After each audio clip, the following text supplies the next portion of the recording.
Welcome back to Chapter 5, and before we launch into Chapter 5, let's just recap Chapter 4. Have you decided who's going to be responsible for your social networking efforts?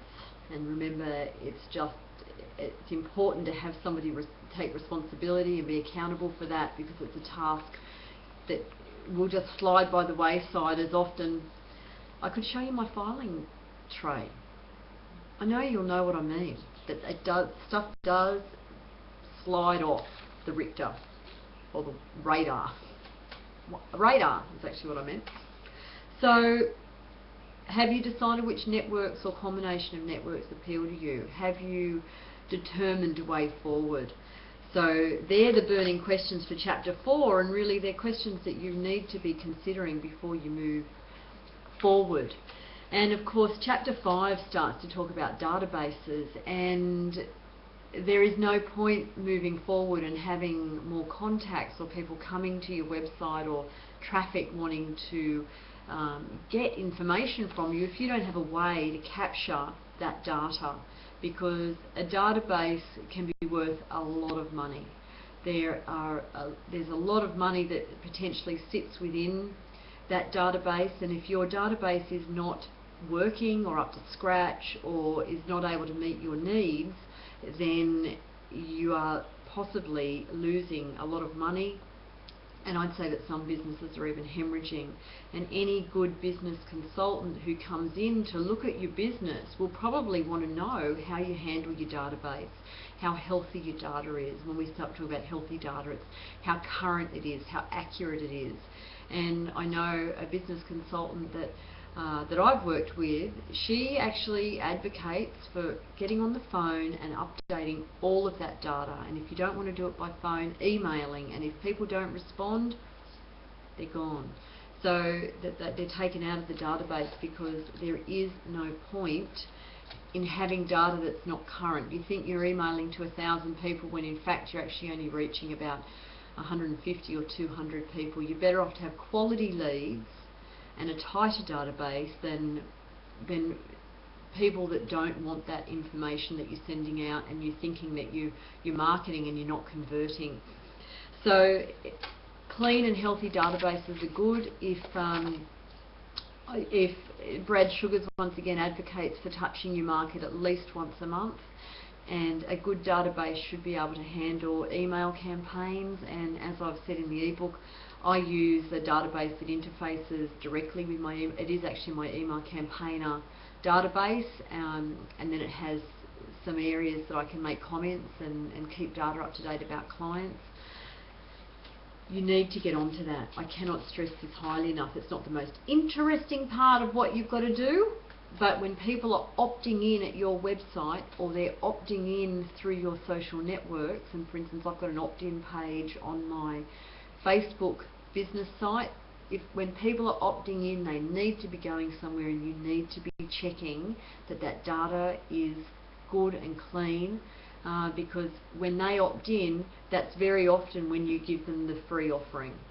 So for instance, you opted in to, well, you probably opted into my webinar.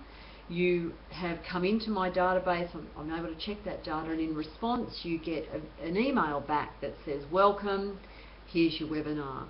And that's exactly what we want to be happening, so that you have got tracking on what's happening, how many people are coming in, how many people are opting out. So that database absolutely has to be healthy, and you might need some help with that. You might need help from outside. As I say, mine was fairly simple to set up because it came as part of my email campaigner, and there's an area on my website that actually shows you through the back end of my database and how it works. So you might want to have a look at that, but you might need help with your database. So the first thing that we're going to ask you is, do you have a database? And of course, if you say yes, how current's your data? How much data have you got?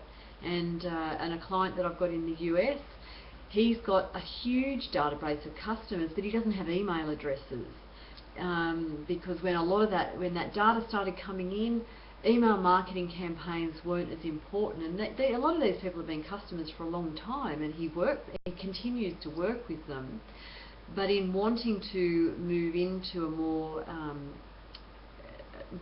I was going to say aggressive, but it's not aggressive marketing, it's actually just marketing that's changed with the times.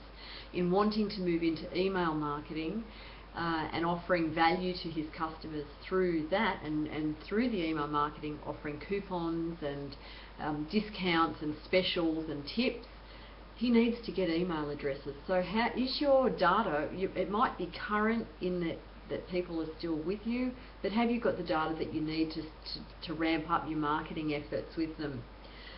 When's the last time you cleaned that database out? When's the last time you checked that these people are still interested or they're still customers? And with email marketing, you absolutely must include an opt-out or an unsubscribe link. Give people that opportunity. They're better off out and you being able to maintain a relationship through not harassing them with unwanted email, and you certainly don't want to be accused of spamming. So give people that option to leave your database if they want to.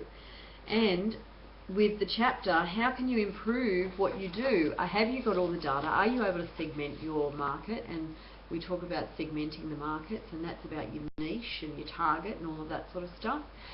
So give some thought to the database, because this is where these contacts, these prospects, this money will reside. So it's important and it's well worth giving some thought to.